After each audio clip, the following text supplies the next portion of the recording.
इराणमधील भारतीयांनी शहर सोडावं. इस्रायल इराणच्या युद्धाच्या पार्श्वभूमीवर भारतीय दूतावासाकडून भारतीय नागरिकांना महत्त्वाची सूचना. इराणने इस्रायली हल्ल्यामुळे रजेवर गेलेल्या सर्व डॉक्टर आणि परिचारिकांना परत बोलावले. इराणचे उप आरोग्यमंत्री सईद सज्जाद रझावी यांची माहिती. इराणमधील भारतीयांनी शहर सोडावं. इस्रायल इराणच्या युद्धाच्या पार्श्वभूमीवर भारतीय दूतावासाकडून भारतीय नागरिकांना महत्त्वाची सूचना. बुलढाण्यातील जिल्हा परिषदेच्या शाळेतील शिक्षकांच्या निलंबनाच्या कारवाईचा ठाकरेंच्या शिवसेनेकडून विरोध करण्यात येतोय. विद्यार्थ्यांची पटसंख्या कमी असल्याने 35 शिक्षकांवर निलंबनाची कारवाई करण्यात आली आहे. मुंबईत भाजपाचं स्थानिक पातळीवर बैठकांचं सत्र. स्थानिक पातळीवर भाजपाकडून प्रचार सुरू. सरकारची धोरणे उपक्रम मांडण्यासाठी बोर्डनिहाय संवाद वाढवा. मुंबई भाजपाध्यक्ष आशिष शेलार यांच्या सूचना. उद्धव ठाकरे माजी नगरसेवकांची आज बैठक घेणार. आगामी पालिका निवडणुकीच्या पार्श्वभूमीवर घेणार बैठक. सांगलीमध्ये काँग्रेसला भाजपाचा मोठा धक्का. काँग्रेस नेत्या जयश्री पाटील आज करणार भाजपात प्रवेश. मुख्यमंत्री फडणवीस यांच्या उपस्थितीमध्ये पक्षप्रवेश. नाशिकमधील ठाकरेंच्या शिवसेनेचे नेते सुधाकर बडगुजर यांचा भाजपात पक्षप्रवेश. गिरीश महाजन खरोखरच संकटमोचक आहेत. सुधाकर बडगुजर यांच्याकडून कौतुक. महापालिका निवडणुकीत दूध का दूध पाणी का पाणी होईल. ठाकरेंच्या शिवसेनेला बडगुजर यांचा इशारा. बावनकुळे साहेब, आपण जे काम सांगाल ते आपण करणार आणि पक्षाला दिलेली जबाबदारी पार पाडणार. सुधाकर बडगुजर यांचं वक्तव्य. सुधाकर बडगुजर यांच्यासोबत बबन घोलप यांनीही केला भाजपामध्ये प्रवेश. बडगुजर साहेबांचा पक्षात अपमान झाला म्हणून आपण त्यांच्यासोबत पक्षात प्रवेश केला. बबन घोलप यांचं वक्तव्य.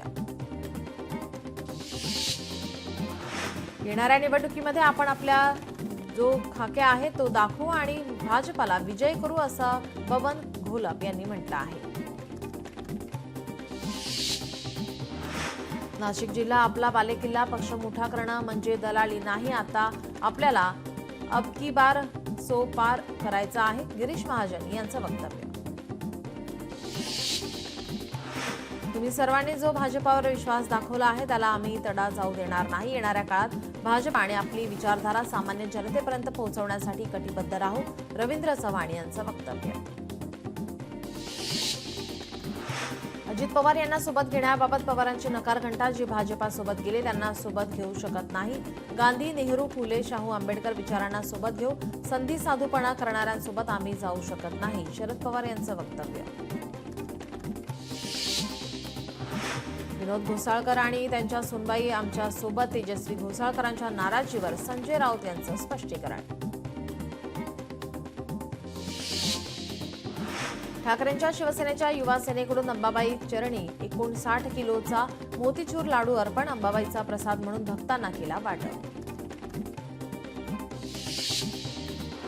चंद्रराव तावरेंचा अजित पवारांना इशारा. आपण बोललो तर अजित पवारांना रस्त्यावर फिरता येणार नाही. चंद्रराव तावरेंचा अजित पवारांना खोचक टोला. 19 तारखेला धमाका होईल. मंत्री उदय सामंत यांचं मोठं वक्तव्य. शिवसेनेतील पक्ष प्रवेशावरून सामंतांचं मोठं वक्तव्य. मनसे नेत्यांची आज महत्त्वाची बैठक. शिवाजी पार्क येथील कार्यालयात मनसेची बैठक. सकाळी 10 वाजता बैठकीचं आयोजन. आगामी मुंबई महानगरपालिका निवडणुकीच्या पार्श्वभूमीवर बैठक.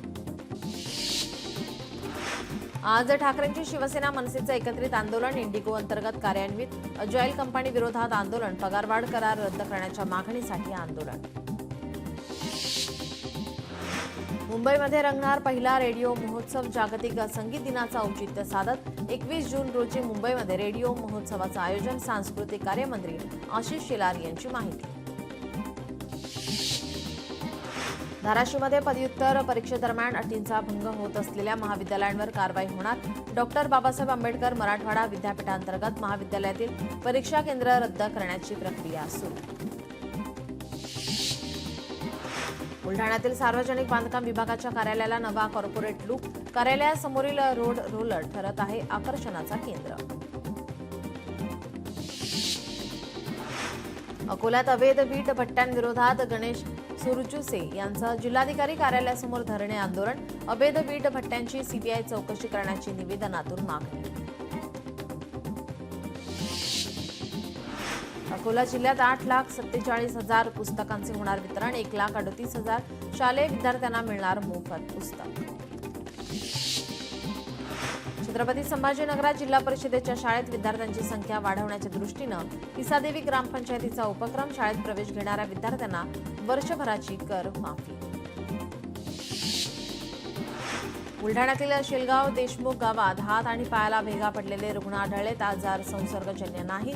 नागरिकांनी घाबरून न जाता लक्षणं आढळल्यास डॉक्टरांचा सल्ला घेण्याचं जिल्हा आरोग्य अधिकाऱ्याचं आवाहन.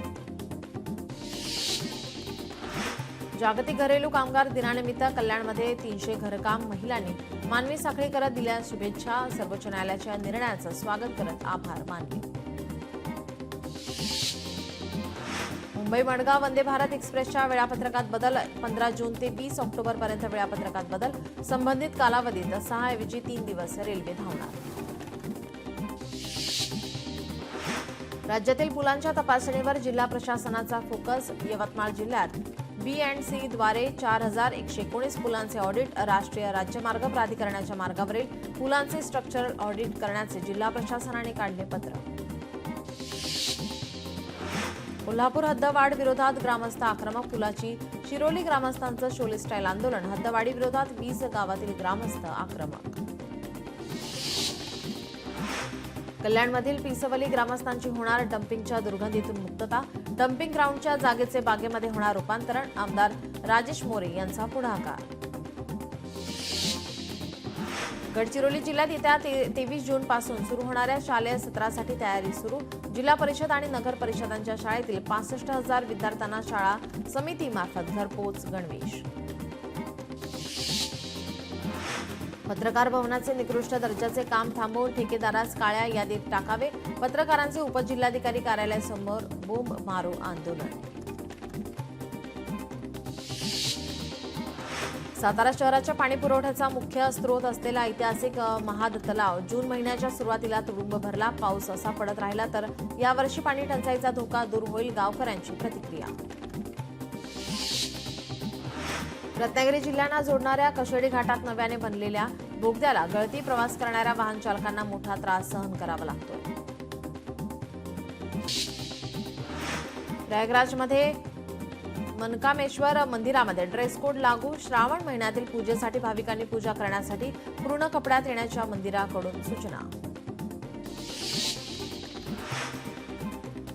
उदयपूरचे प्रसिद्ध सुवर्णकार डॉक्टर इक्बाल सक्का यांनी सोन्यातून साकारली बोईंग 787 विमानाची प्रतिकृती. विमान दुर्घटनेत मृत पावलेल्यांना वाहिली श्रद्धांजली. साताऱ्यात पश्चिम घाटात पहाटेपासूनच पावसाचा जोर. पावसामुळे अनेक रस्ते वाहून गेल्याने अनेक गावांचा संपर्क तुटला. पश्चिम महाराष्ट्र आणि कोकणाला जोडणारा मार्ग 2 ठिकाणी वाहून गेल्याने वाहतूक विस्कळीत. बुलढाण्यात पावसाळ्याला सुरुवात. पावसाळ्यात अतिवृष्टी आणि पूरजन्य परिस्थितीत आता आपत्ती उद्भवते. नैसर्गिक स्थितीशी सामना करण्यासाठी आपत्ती व्यवस्थापन टीम पूर्णपणे सज्ज.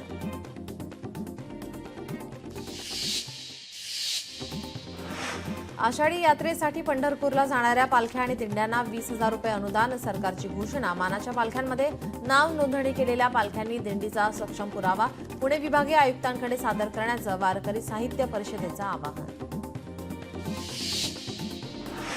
जगद्गुरू श्री संत तुकाराम महाराज पालखी प्रस्थान सोहळ्याच्या अनुषंगाने देहू नगर पंचायतीच्या वतीनं जय्यत तयारी. महत्वाच्या ठिकाणी 42 सीसीटीव्ही कॅमेरे बसवले. अकलूजमधील डॉक्टर धवलसिंह मोहिते पाटील यांचा बलराज अश्वासह देहूकडे प्रस्थान.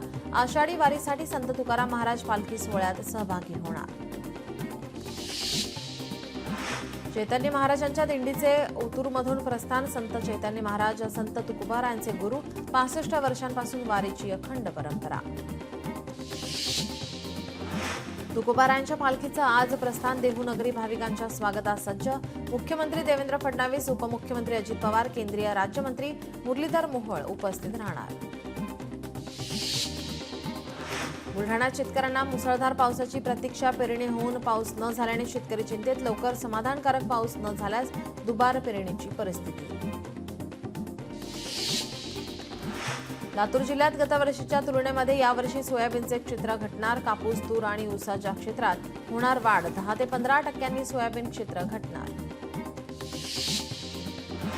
सोलापुरातील सांगोला तालुक्यात मुसळधार पाऊस. मुसळधार पावसाचा फायदा घेत 300 झाडांवरील 4 टन डाळिंबावर चोरट्यांचा डल्ला. सरकारने नुकसान भरपाई द्यावी अशी मागणी. रत्नागिरीमध्ये पुराच्या पाण्यामुळे आता मानवी वस्तीत आली महाकाय मगर. वनविभाग छत्रपती वाईल्ड लाईफ फाउंडेशनद्वारे आता रेस्क्यू करण्यात आला. वनविभागाने मगरीला नैसर्गिक अधिवासात केले मुक्त. रत्नागिरी जिल्ह्यातील संगमेश्वर तालुक्यातील धामणीमध्ये पुराच्या वेढ्यात अडकलेल्या 4 वाचवलं. लहान मुलासह 4 जणांचे पोलिसांकडून रेस्क्यू. मुंबई गोवा महामार्गावर अपघात. ट्रेलर आणि एसटी बस एकमेकांना घासले. सुदैवाने एसटी बसमधील प्रवासी सुखरूप. बीडमधील माजलगाव ग्रामीण पोलिसांची वाळू चोरावर कारवाई. 24 लाखाचा मुद्देमाल केला जप्त. सांगलीच्या तासगाव तालुक्यातल्या येळावीमध्ये एसटी बसला अपघात. 17 प्रवासी किरकोळ जखमी तर 31 प्रवासी सुखरूप. भिवंडीमध्ये वाहतूक पोलिसांच्या अन्यायकारक दंड आकारणी विरोधात रिक्षा चालक संतप्त. आंदोलनाचा इशारा. कोल्हापूरमध्ये रोकड चोरणाऱ्या टोळीला अटक. गांधीनगरमधील व्यापाऱ्याची 1,78 लाख रुपयांची चोरली होती रोकड. कोल्हापूर पोलिसांच्या क्राईम ब्रांचने चोरट्यांना केली अटक. जळगावच्या एरंडोल तालुक्यात 13 वर्षीय मुलाची हत्या. या प्रकरणी 4 संशयित आरोपींना घेतलं ताब्यात. हत्येचं कारण अद्याप अस्पष्ट. बसमध्ये गर्दीचा फायदा घेऊन महिलांचे दागिने आणि पर्स लुटणाऱ्या एका महिला आरोपीला सीताबर्डी पोलिसांकडून अटक. 1.5 तोळ्याच्या सोन्याचा गोप पोलिसांनी घेतला हस्तगत.